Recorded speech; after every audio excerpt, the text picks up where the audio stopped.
Salut tout le monde, avant de commencer la vidéo, je tiens à préciser que celle-ci sera en audio. En effet, moi je suis aveugle, donc c'est compliqué de me filmer. Là j'ai réussi, mais je vais pas rester dans cette position 20 ans. Donc du coup, je vous retrouve pour la vidéo en audio. J'espère que le contenu, lui, restera le même pour vous. Goodbye. Yo tout le monde, c'est Ninjago NT. On se retrouve aujourd'hui pour une nouvelle vidéo. Mais ça fait combien de temps que j'ai pas fait déjà de vidéos vocales où je vous parle comme ça devant la caméra, enfin devant la... Bref, devant l'enregistreur. Devant l'enregistreur, ça fait combien de temps?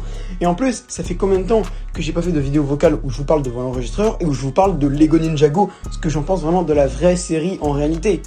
C'est de faire 3-4 bons mois. Mais là, j'ai décidé de reprendre du service avec une nouvelle vidéo qui m'est venue à l'esprit. Alors, je vous dis pas reprendre du service, ça veut pas dire qu'il y aura une vidéo comme ça toutes les semaines.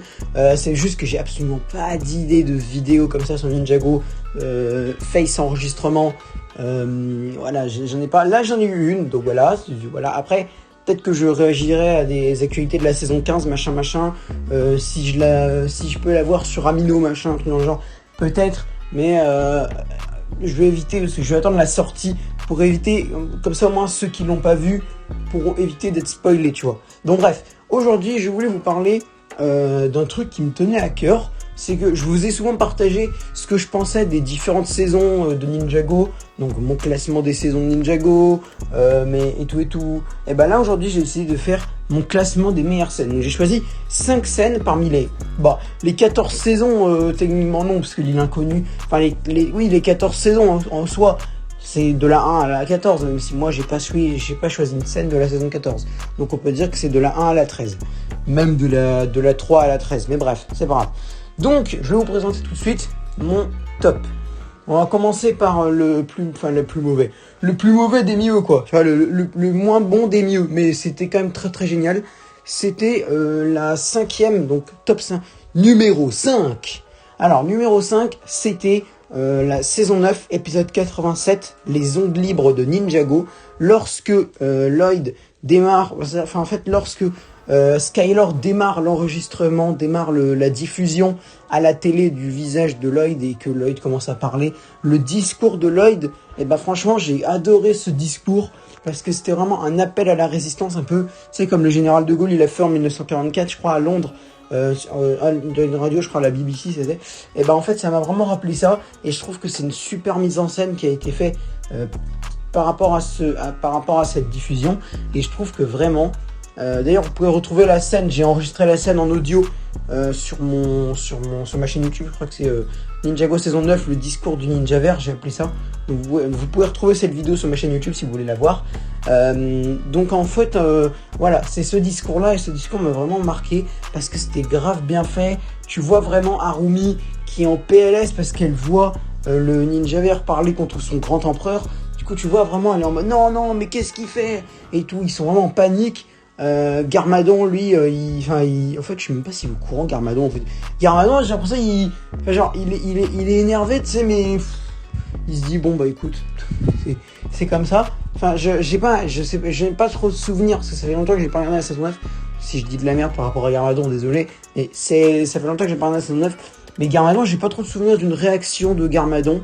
Il a pas l'air vraiment d'être en colère de ouf, en mode rattrapez-le-moi ce petit con et tout. Genre vraiment, je sais même pas s'il est au courant vraiment. Je me souviens plus de, je sais pas. Harumi, je me souviens, elle prévient tout le monde. Il dit ouais mais qu'est-ce que vous faites? Il y a les ninjas verts en haut qui est en train d'appeler à la résistance. Du coup t'as Kilo qui va défoncer la porte et tout. Mais à Garmadon, je me souviens pas. Garmadon, je ne me souviens pas. Je me suis après dans l'épisode 88 qu'il engueule Harumi et est même sur le point de la tuer avant qu'elle ne lui révèle qu'elle sait où se trouve la résistance. Voilà oui, mais avant. En plein discours, je me souviens plus. Je me souviens vraiment pas trop. Numéro 4. Alors, en numéro 4, c'est une scène très récente, une scène de la saison 13 du dernier épisode. C'est Cole qui affronte le sorcier au crâne. Et en fait, le moment que je préfère, c'est à partir du moment où elle se souvient, où il se souvient, donc on revoit, parce qu'on l'avait vu avant, je crois, dans l'épisode 11, 12, je sais plus trop, épisode 10, je crois, non, épisode 10, voilà, c'est ça, dans l'épisode 10 de la saison 13, on avait déjà vu ce grand flashback, où tu vois la mère de Cole et Cole qui lui dit, la mère de Cole et Cole qui discutent à propos des problèmes qu'il a eu à l'école et tout, Et en fait, on revoit la fin, entre guillemets, de ce flashback dans l'épisode 16, lorsque Cole affronte le sorcier au crâne. Et c'est à partir de ce moment-là, moi j'adore ce flashback-là, en fait, et que tu vois Cole qui se rappelle des paroles de sa mère et qui réveille le pouvoir, je crois, ça s'appelle le cœur de la montagne, qui réveille ce pouvoir-là et qui terrasse le sorcier au crâne grâce à sa mère. Vraiment, cette scène pour moi m'a vraiment choqué, m'a vraiment marqué, parce que je trouve que c'était vraiment une super mise en scène avec un travail d'acteur, parce qu'il faut pas négliger le travail d'acteur qui était vraiment bien réalisé. J'adore cette scène, je peux me la revisionner plein de fois. En fait, de toute façon, les 5 scènes, je peux me les revisionner plein de fois.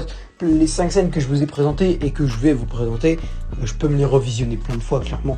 C'est vraiment, ces scènes-là m'ont vraiment marqué, m'ont vraiment fait vibrer, comme je le dis dans le titre. C'est 5 scènes qui m'ont vraiment fait vibrer. Et vraiment, ces scènes-là, je peux les regarder plein de fois. Vraiment. Clairement, ces scènes-là, je peux les regarder plein de fois. Après, peut-être si la 5e avec Lloyd, j'en aurais peut-être un peu marre. Mais les scènes de combat, comme la 4e avec donc la saison 13, et les trois que je vous présenterai après, clairement, celles-là, je peux les regarder tout le temps. Vraiment. Celles-là, je peux. Oh ouais, c'est trop bien. C'est vraiment ces scènes-là, je les adore. Donc bref, épisode 16, à partir du moment où on voit le début où on revoit le flashback entre Cole et sa mère, et la fin c'est quand le sorcier au crâne il... Au revoir. je me casse, il se fait terrasser quoi. Il se fait terrasser, et tu vois que Cole il a un pouvoir exceptionnellement grand, et vraiment on voit vraiment, je trouve que c'est la saison 13, vite fait, petite chose avant de passer au numéro 3, la saison 13 pour moi est la saison qui est le plus connectée au pouvoir élémentaire, tu vois. Tu vois vraiment que cette saison 13, vraiment, on repart aux origines vraiment de la Terre. On est vraiment aux origines totales de la Terre. Et on n'est pas, peut-être si peut-être la saison 11 partie 2 à la limite pour la glace, mais Feu et Foudre, tu sens vraiment pas que Kai et Jay, ils sont connectés à leur pouvoir vraiment, tu vois. Alors que Cole, il est dans un endroit entouré de terre, tu sens qu'il a une puissance phénoménale dans les grottes de Shintaro, tu le sens quoi. Et Zane, tu sens aussi que, un peu moins quand même, un peu moins dans la saison 11 partie 2, je suis désolé, un peu moins. Tu sens que Zane, il a vraiment une puissance de ouf dans le royaume de non-retour, parce que il y a de la glace partout, c'est vraiment congelé, c'est vraiment son territoire quoi. Et Cole, c'est pareil, dans les grottes, tu sens qu'il est, tu vois, Maître Wu le lui fait remarquer, qui est vraiment connecté à la terre. Dans cet endroit-là, il a jamais été autant connecté à la Terre qu'ici, quoi. Tu vois, vraiment, cette saison 13, pour moi, c'est celle qui développe plus le pouvoir élémentaire. Et vraiment, cette saison 13, pour moi, elle est vraiment géniale. Bref, on passe au numéro 3. Bon, alors, le numéro 3, une scène très basique, saison 3, épisode 34, la mort de Zane. Cette scène, j'ai même hésité à la foutre en 2e position, mais non, ce sera finalement en 3e. Quoique, en vrai, pour moi, ils sont ex-aequo. Enfin, selon moi, après vous, sûrement pas, parce que pour vous, c'est pas une scène de ouf, j'imagine. Hein. Franchement, je sais pas trop. Pour vous, c'est vraiment pas une scène de ouf, mais pour moi, vraiment, c'est une scène de ouf, la numéro 2. Donc, la numéro 3, la saison 3, épisode 34, je vous présente plus. La partir du moment où Zane, il dit « Aidez-moi, les amis, pour la toute dernière fois », et du coup il se jette sur Overlord et tout, et tu vois au moment que Zane, tu vois, il brûle, mais il s'en fout, tu vois, il va aller jusqu'au bout de son action, et le moment où il explose, après t'as l'enterrement, tous les ninjas ils sont grave tristes et tout, et vraiment cette scène elle m'a vraiment choqué, j'ai pleuré plusieurs fois dans cette série. Et alors, c'est bon, je suis sûr il y a plein de monde qui ont pleuré dans cette série, alors la ramenez pas. Donc voilà, cette saison, j'ai pas pleuré dans une saison entière, quand même pas. Cette scène-là, vraiment, elle m'a marqué en tant que fan de Ninjago. Cette scène restera gravée dans ma mémoire. Et vraiment, je peux me la regarder 5 fois d'affilée. Et pas pendant ces 5 fois d'affilée, je serai en sueur. Parce que cette scène, vraiment, c'est les soundtracks qui sont utilisés pour cette scène sont géniales. Sont géniaux, ouais, bon, bref, c'est bon. La panique que ressentent les ninjas, tu vois, avec il faut partir d'ici tout de suite de Wu et tout, et les ninjas qui tentent de raisonner Zane, et sauf qu'ils les écoutent pas, et Overlord, et enfin bref, et après le moment où ils explosent tous les deux, enfin le moment où Zane explose et Overlord, au revoir. Vraiment, cette scène est à l'apogée de, vraiment, cette scène est vraiment, peut-être même que je peux la classer en numéro 2, en vrai, je sais pas. Ça se discute. Parce que numéro 2... Attends, je la refais parce que ça... Numéro 2. En numéro 2, c'est saison 8. Et oui, je sais. Non, mais je préfère leur expliquer parce qu'il y en a qui n'aiment pas trop la saison 8. Saison 8, épisode 83, lorsque Lloyd affronte son père Garmadon. Là, tu vois, cette scène-là, elle m'a vraiment autant marqué que la saison 3. Et bon, vous allez voir que la numéro 1, elle est pour moi au summum de tout. Mais cette scène-là, elle m'a vraiment marqué parce que tu vois que Garmadon, il a pas du tout... Là, parce que, oui, dans la saison 10, il en aura, tu vois. Dans la saison 10, il va un peu se réveiller en tant que gentil à peu près. Mais tu vois, dans la saison 8, c'est limite... Dans l'épisode 83, tu vois, quand il sort de la poubelle, tu vois, ou d'à côté, j'ai pas trop compris d'où il sort. Mais, tu sais, quand il fait « Elle m'appelle » et que les deux mecs de la poubelle, là, ils se cassent, là. Et ben, tu vois, là, tu sens que le mec, après, quand il enfonce le commissariat avec un camion poubelle et tout, tu sens le mec, limite, c'est un robot, tu sais.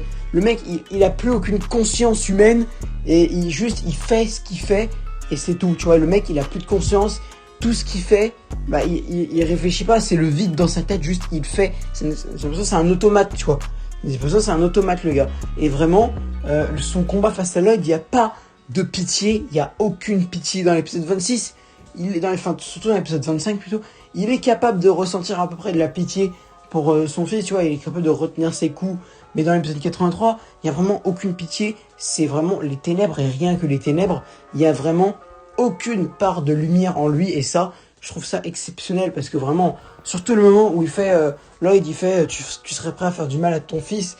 Et à un moment, l'apogée, c'est quand Garmadon, il fait je n'ai pas de fils. Et là, tu comprends quand il fait je n'ai pas de fils que vraiment, le mec n'est pas... Enfin, si, il est humain. Il a 2 bras, enfin 4 bras du coup. 2 jambes et tout. Mais tu sens que mentalement, il est plus humain. Mentalement, il est devenu... je serais incapable de décrire ça. Mentalement, c'est un automate, le mec. Il réfléchit même pas. Et comme disait le commissaire un petit peu plus tôt dans le 83, il disait qu'il avait l'impression que en lui, il n'y avait plus personne avec qui vraiment dialoguer. Bon, ça ne se vérifiera pas parce qu'après, quand il devient empereur, il peut dialoguer. Mais vraiment, c'est vrai que quand il sort... quand il arrive dans le commissariat et qu'il fait mais tu vois vraiment on dirait un mec qui vient de se réveiller, tu sais, genre vraiment on dirait je le répète, c'est un robot, on dirait c'est un robot. Et ça m'a vraiment fasciné parce que pour une fois, je dis pas pour une fois en mode ouais c'est bien, mais tu sais que là il y a plus de pitié, là il est prêt à le buter, il est vraiment prêt à tuer Lloyd. Et ça je vais pas dire que c'est bien, mais je trouve que c'est exceptionnellement choquant. Choquant en mode oh là là, je suis choqué, je dois en faire des cauchemars, mais c'est waouh, t'en prends un coup quoi, parce que tu le sens que si jamais on était dans une série pour adultes, Garmadon il serait prêt à défoncer Lloyd. Bon là on est dans une série pour enfants, donc voilà, il va juste lui faire très très très mal et l'envoyer je sais même pas où. Mais tu sens que voilà, Garmadon là c'est plus Garmadon, c'est plus Sensei Garmadon, maintenant c'est même plus devenu Lord Garmadon, c'est Lord Garmadon 2.0, et vraiment c'est un automate, il n'y a plus aucune réflexion mentale en lui. Et maintenant, donc du coup voilà, ça se discute vraiment entre la numéro 2 et la numéro 3, moi je garderai sur mon numéro 2 saison 8 et numéro 3 saison 3 quand même, et numéro 1, bon, ceux qui me connaissent bien dans mon entourage proche, comme Benjamin ou comme d'autres le savent, l'épisode 94 c'est mon épisode absolument préféré. Pourquoi ? La scène que je préfère commence à partir du moment où les ninjas ils arrivent, tu vois. Et là tu sens les dialogues qui sont proposés avec ils s'attardent, tu vois, sur la mort de Mistake. Ils s'attardent un peu sur la mort de Mistake, mais tu sens que s'ils s'attardent trop, ils vont se faire défoncer, tu vois. C'est vraiment, tu sens, ils vont partir en guerre totale, vraiment. Tu sens, ils vont vraiment partir en guerre totale. Ils vont sauver. Il y a des dialogues, les soundtracks utilisés, vraiment, c'est exceptionnel. Cet épisode est sensationnel selon moi. C'est tout simplement le meilleur épisode. Faudrait que je me le revisionne parce que comme je vous disais, la saison 9, j'ai fait longtemps que j'ai pas regardé. Je suis en train de me la réentamer sur Netflix là, mais je suis qu'au 86, c'est pour ça que je peux pas trop. Voilà, mais cet épisode 94 est tout simplement exceptionnel. Et moi, le moment que je préfère, c'est le moment, donc par exemple, où il y a un moment où Jay il dit je comprends pas comment les gens veulent vivre dans cette ville et tout. Et Cole qui dit parce qu'il y a toujours des amis qui se sont battus pour la sauver. Là, vraiment, ça m'a marqué parce que tu sens un véritable attachement à leur ville. Ensuite, envers le colosse, tu vois, quand il dit il faudrait être malade pour sauter sur ce machin. Et Takai qui dit Cole, n'en dis pas plus. Ça, vraiment, ça va. C'est une touche d'humour dans un truc de combat.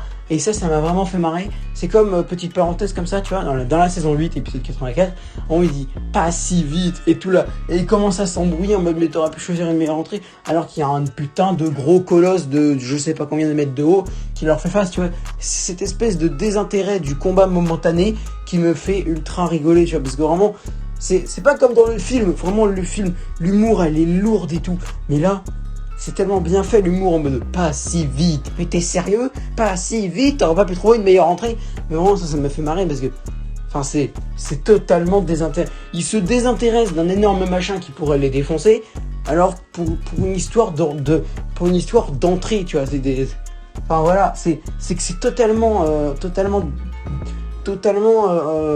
différencié. Enfin, c'est totalement écarté d'un vrai combat, tu vois. Pendant un vrai combat, t'es censé rester concentré. Et eux, ils restent pas concentrés, alors que, comme Jay l'a dit, c'est le gros monstre le plus dangereux qu'ils aient jamais eu à affronter. Clairement, le colosse, il est grave stylé, il est grave badass.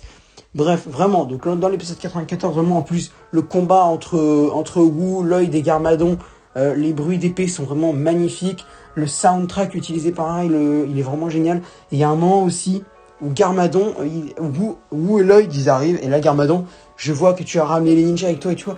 Et tu sens, Garmadon, je sais pas exactement où il est. Parce que moi, vu que je vois pas la télé, je peux pas savoir vraiment où il est.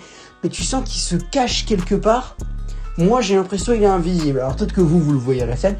Mais moi, en l'entendant parler comme ça, j'ai l'impression qu'il se cache, je sais pas moi, derrière une porte ou derrière un mur où il est dissimulé dans l'ombre et tout. Et tu vois, cette espèce de truc-là où t'as l'impression que tu ne le vois pas, tu ne sais pas où il est. Juste là, il est menaçant avec sa voix et tout. Je vois que tu as ramené les ninjas avec toi et tout. Vraiment, il est ultra menaçant et tu ne sais pas où il est. Et là, tu sens vraiment que c'est la merde. Vraiment, tu sens là c'est la merde. Là, tu te dis là vraiment, il y a plus d'espoir, peut-être pas non plus. Mais vraiment, tu sens que Garmadon, il y a un changement. Comme je le disais, pareil pour le numéro 2, il y a un changement entre l'épisode 26 et l'épisode 94. Il y a vraiment un changement de personnalité profonde. Et ça, j'adore ça. Vraiment, j'adore ça. Bref, sur ce, c'est la fin de cette vidéo. J'ai fait mon top 5 des scènes qui m'ont fait le plus vibrer.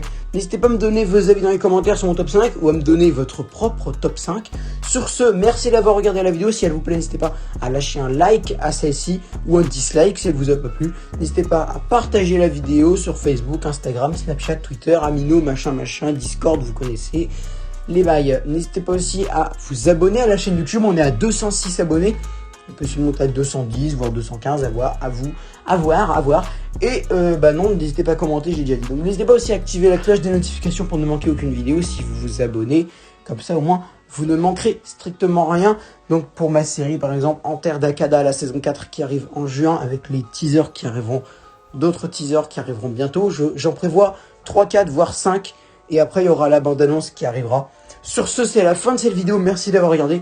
Et à bientôt. Et restez fan de Ninjago.